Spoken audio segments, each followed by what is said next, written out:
There's a small triangle of water that doesn't exist on any map, and whose exact dimensions are not known. And yet we've all heard the stories that accompany the legendary Bermuda Triangle.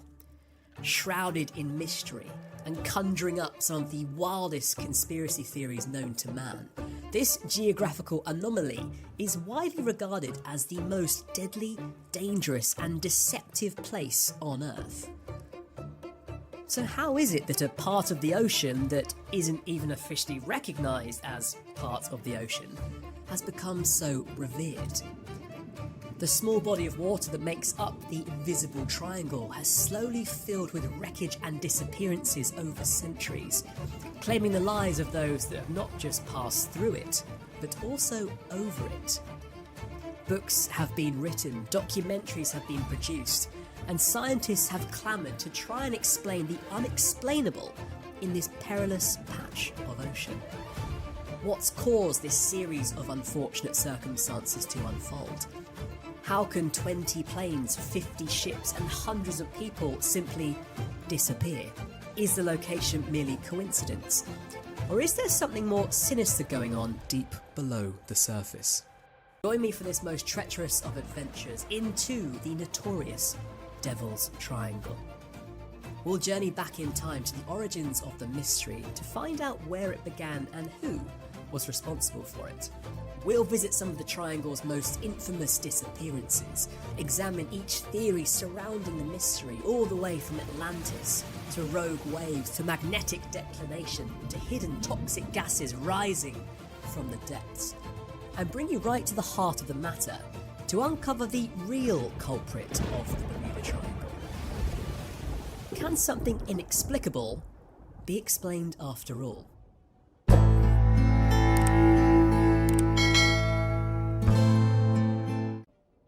Whilst that may have sounded like the start of a murder mystery podcast, there is actually a fair amount of science and data to unpack here.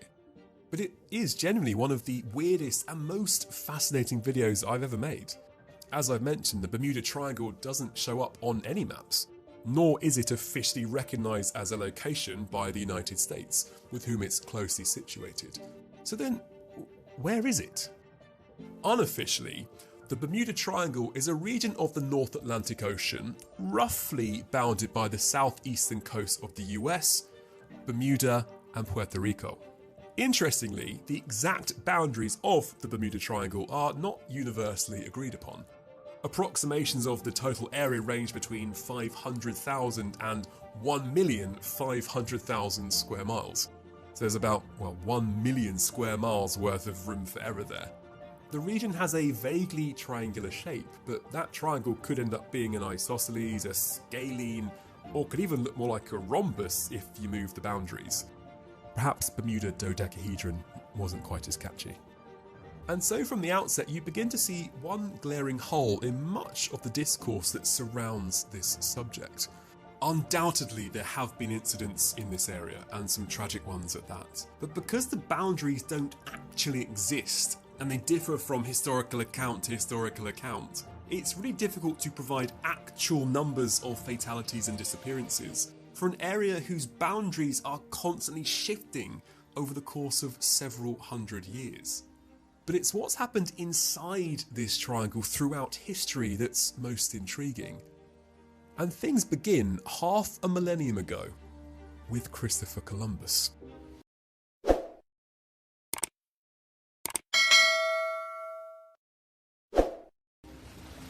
The year is 1492, and Christopher Columbus has set sail with 3 ships from Spain to find a western route to Asia and the New World. All very exciting. After sailing across the Atlantic Ocean for 10 weeks, land was sighted finally, and he set foot on a small island in the Bahamas, which he named San Salvador. To get there, he would have been the first person to have sailed through the Sargasso Sea, and therefore the Bermuda Triangle. Or at least the first person to return and tell everyone back home about it. But you might say this is where the mysteries began, because tell everyone about it, eventually he did. Extracts from his log, which were compiled shortly after his death, have since been translated. The first indication that something might be wrong was in September 1492. Columbus's log reading suggested something was affecting his compass. On this day, at the beginning of night, the compasses northwested, and in the morning they northeasted somewhat. Several days later, he reported the sea rising to great heights and, most curiously, described seeing a light on the horizon, which he likened to that of a candle. So small a body that he could not affirm it to be land, a small wax candle that rose and lifted up, which for a few seconds seemed to be an indication of land. Imagine hearing about those incidents 500 years ago. I mean, America hadn't even been discovered yet. So little about the world was known. You can see how the stories, fables, mysteries, call them what you will, begin to garner intrigue. Later in the early 1600s, a ship from England named Sea Venture set off to resupply and revive the falling colony at Jamestown. Just off the coast of the uninhabited island chain of Bermuda, the fleet sailed into a hurricane which destroyed the ship and marooned its crew. Although there wasn't anything particularly mysterious about this occurrence, as those desolate sailors clung to the remains of their once proud ship, it must have felt like a callback to the mysterious events that had already happened in this area. It's believed that this shipwreck actually inspired Shakespeare's play The Tempest, in which he refers to Bermuda, or Bermuths, as a vexed or cursed place. So Bermuda had found a great place to rise to fame. One of the spookiest encounters must have been in 1881, when, as legend has it, the Ellen Austin, a cargo ship sailing from Liverpool to New York, carrying passengers hoping to emigrate to the United States, sighted a ghost ship in the Bermuda Triangle. Their captain took a shortcut through the stormy Sargasso Sea, again where the Bermuda Triangle is located, and it was here that they encountered an eerily silent sailing vessel with no crew on board, but strangely plenty of plunder. Almost like bait waiting for someone to find it. And the crew of the Ellen Austin took that bait. Wanting to salvage the ship and its goods, they decided to take it to New York with them and sent some of their bravest men over so they could sail both ships back together. As they carried on their journey across the Sargasso Sea, however, they were caught in a huge storm. The howling winds and treacherous waves tore the ships away from one another, and the Ellen Austin lost sight of the now manned ghost ship.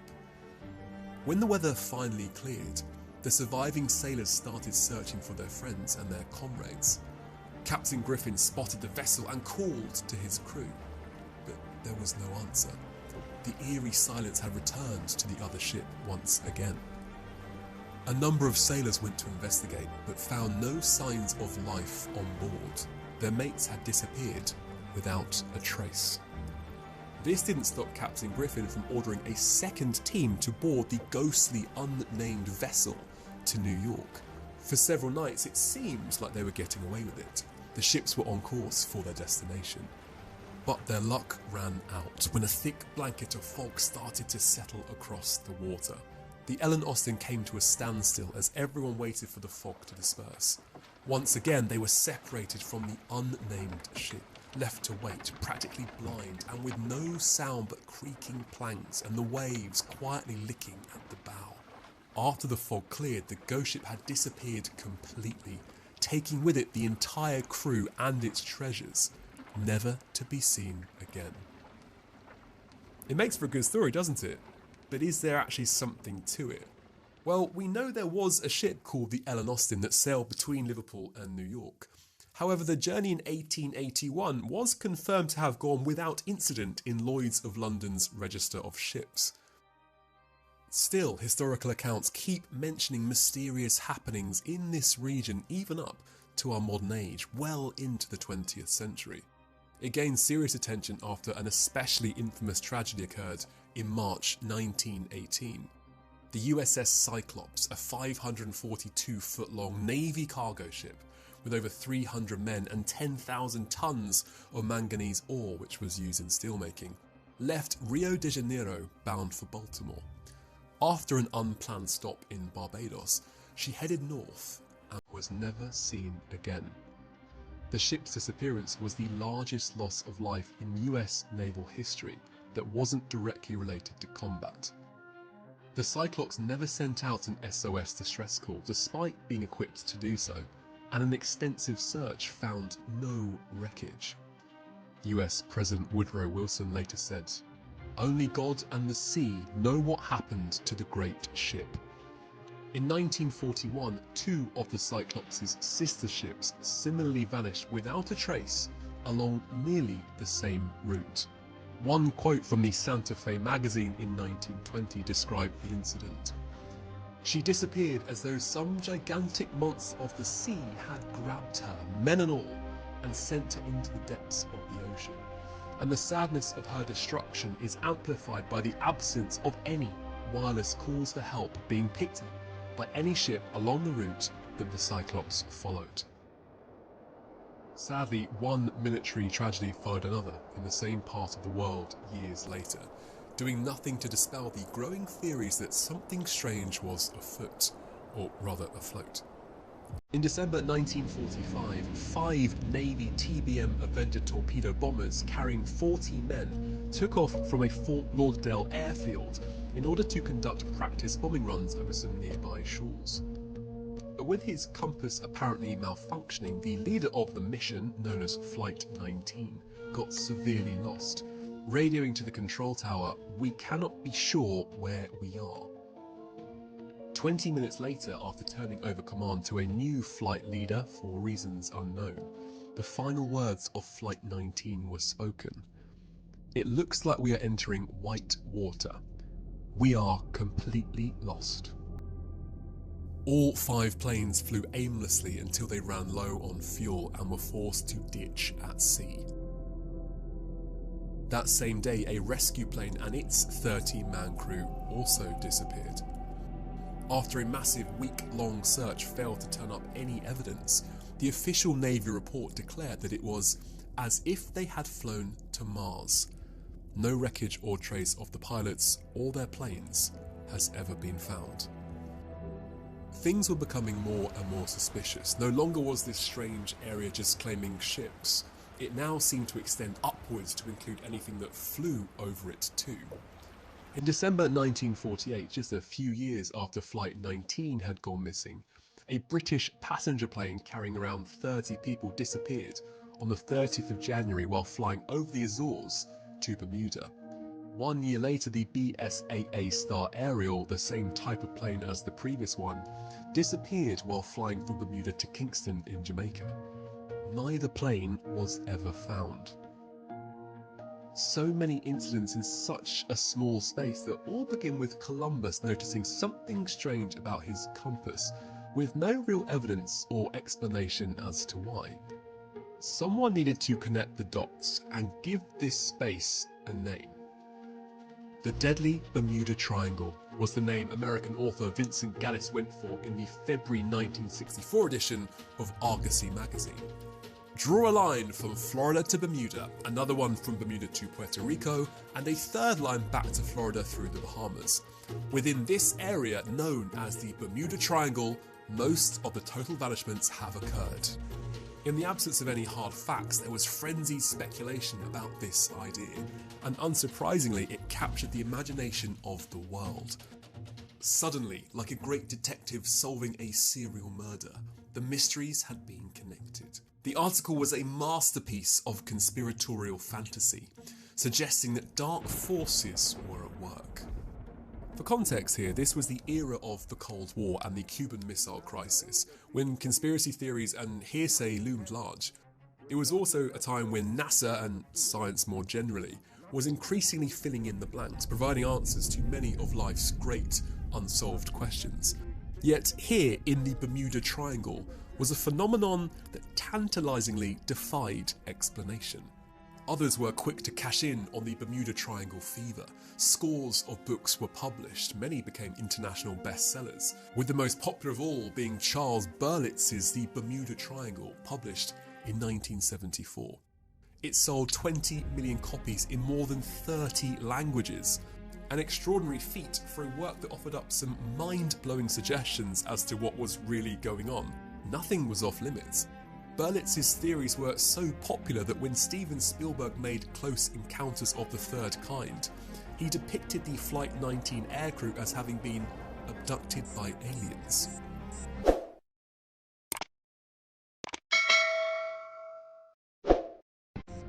Berlitz aimed to prove that the Bermuda Triangle was connected to the mythical lost city of Atlantis, putting ships, planes and people into its murky depths, explaining why so many vessels and aircraft had disappeared.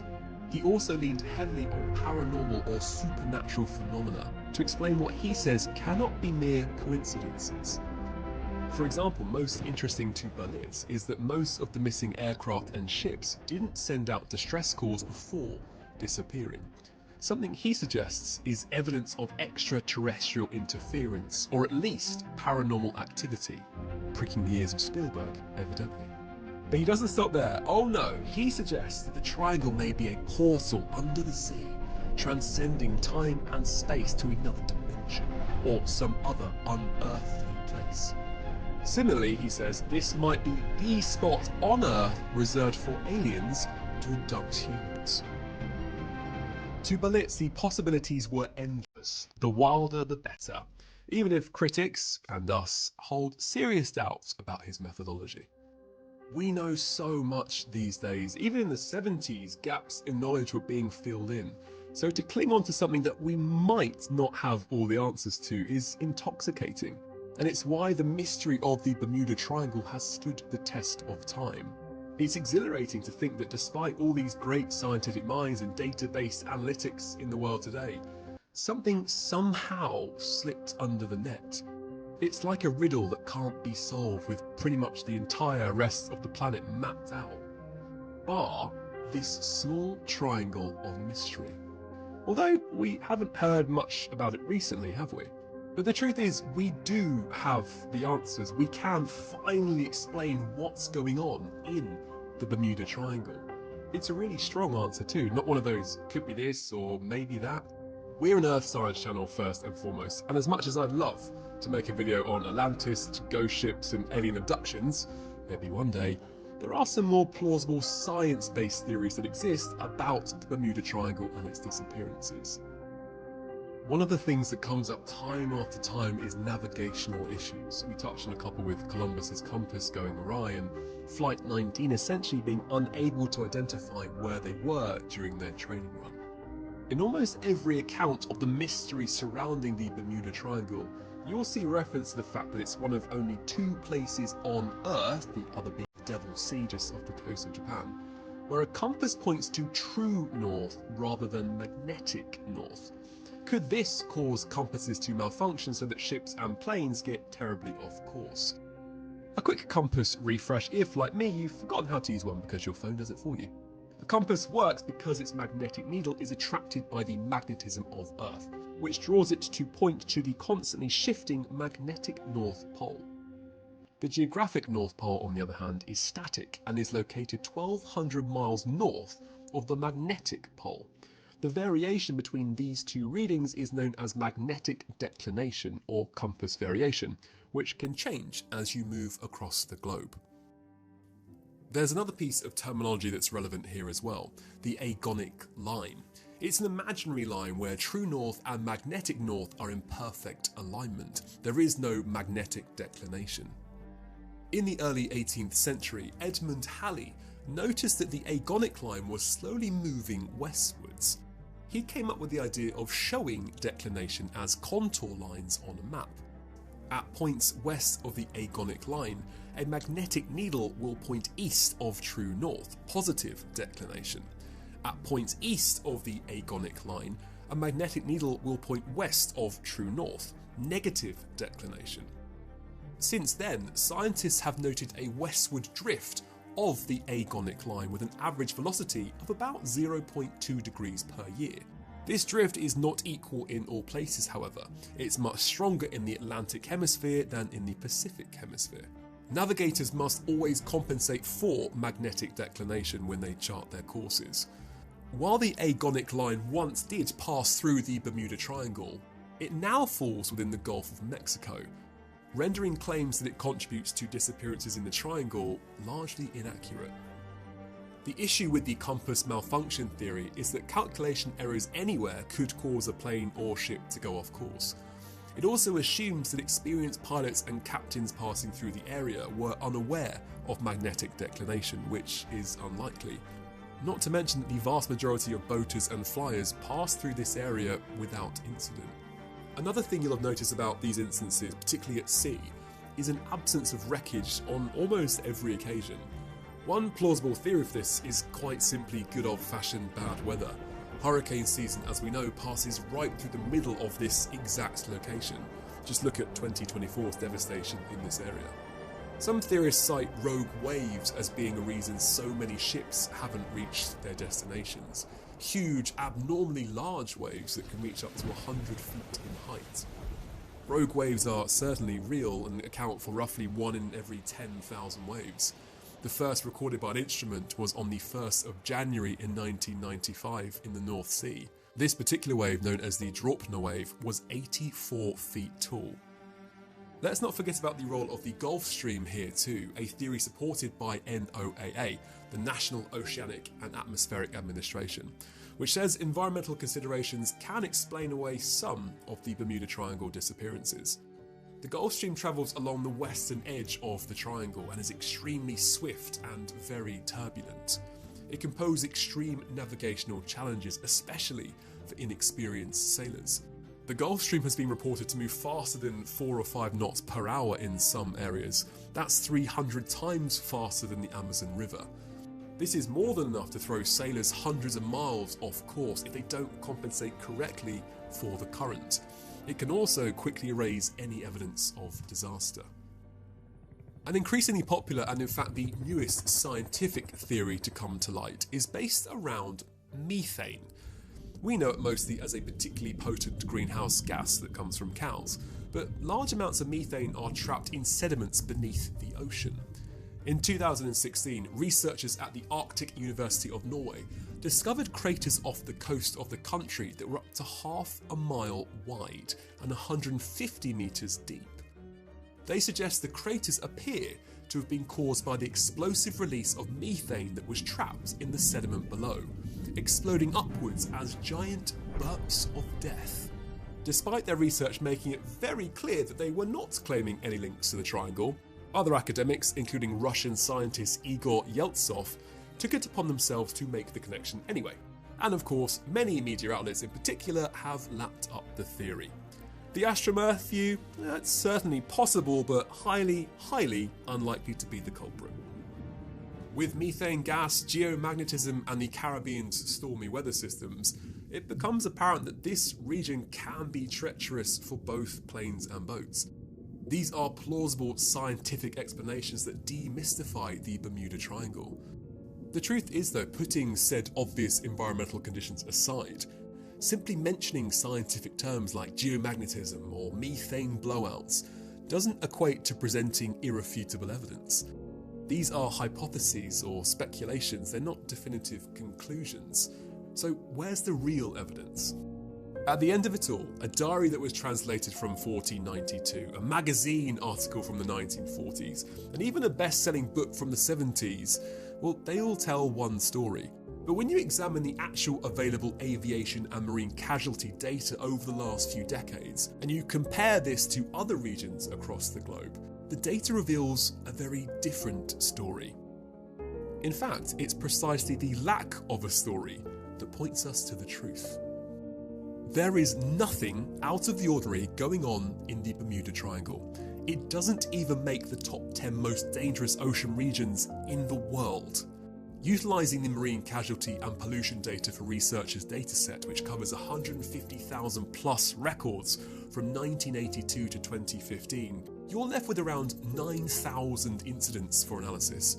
Of these, 361 were located within the Bermuda Triangle, just 4%. This reveals that the causes of casualties in the Bermuda Triangle closely mirrored the worldwide pattern, with a somewhat lower occurrence of capsizing events, likely due to the proximity to major trading ports where conditions are generally calmer. Interestingly, no incidents classified as disappearance were reported within the Bermuda Triangle between 1982 and 2015. YouTuber Johnny Harris obtained shipping data from 2021 via Lloyd's List, a global shipping publication, which took this a step further. Their data showed that in that entire year, 1.8% of all vessels everywhere in the world have some sort of casualty during their voyage, which included mysterious disappearances. Of the 8,634 boats that passed through the Bermuda Triangle, there were only 2 such casualties, 0.02%. According to the Lloyd's List dataset, the danger of disappearing in the Bermuda Triangle is actually 90 times lower than the global average. Whilst not committing to quite as low a number as Johnny's video does, Lloyd's of London and the US Coast Guard back this up, stating the number of ships that go missing in the Bermuda Triangle to be the same as anywhere else in the world on a percentage basis. Over the past decade, annual shipping losses have actually decreased by 70%, and regions around the Bermuda Triangle don't get a look in when there are incidents. For the past decade, the South China, Indochina, Indonesia and Philippines regions have been by far the worst affected, and the East Mediterranean and Black Sea regions were the second top loss locations. But what about the planes flying over it? Turning our attention to aviation incidents, we can explore the Aviation Accidents Database provided by the National Transportation Safety Board. This covers all investigated accidents from 1962 to the present, including both commercial and military flights. Here we find a very similar story, or lack thereof. While notorious incidents like the Flight 19 bomber's disappearance and various passenger aircraft mysteries have fueled Bermuda Triangle legends, a closer examination of the data revealed that most incidents occurred during landing and takeoff, primarily in the Bahamas.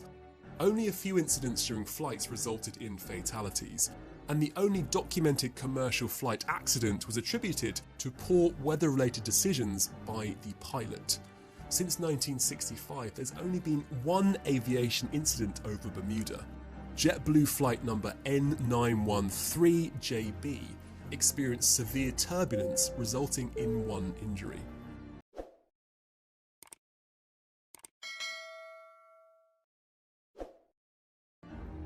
In the case of the infamous Flight 19, the transcripts show Lieutenant Taylor, the lead pilot, thought his compass had malfunctioned and that he was above the Florida Keys, a string of islands stretching to the southwest of the US mainland, when in fact later analysis by ground staff would show he was to the southeast near an island in the Bahamas. Instead of turning back west toward Florida, he kept flying east deeper into the Atlantic Ocean. In other words, he'd gotten lost. This is something that, according to Australian scientist Karl Krasniqi, has happened on previous occasions with the same pilot. In all likelihood, this tragedy was sadly as a result of human error. In the Triangle, the islands of Bermuda experience on average one damaging tropical cyclone once every 6 or 7 years, with smaller, lesser systems affecting the island more frequently. Approximately 500 tropical and subtropical cyclones have affected the state of Florida. More storms hit Florida than any other US state, and since 1851, only 18 hurricane seasons have passed without a known storm impacting the state. Puerto Rico is hit by hurricanes on average about 4 or 5 times a year. Even in 2025, where we can track, predict, model, observe and plan against coming storms, they still cause tremendous devastation. So imagine what it would have been like when we couldn't. So there you have it. Maybe slightly underwhelmingly, but if your friends ever bring this up, you can confidently reassure them that there really isn't anything special about the Bermuda Triangle. It's undeniably one of the worst weather-affected regions on the planet.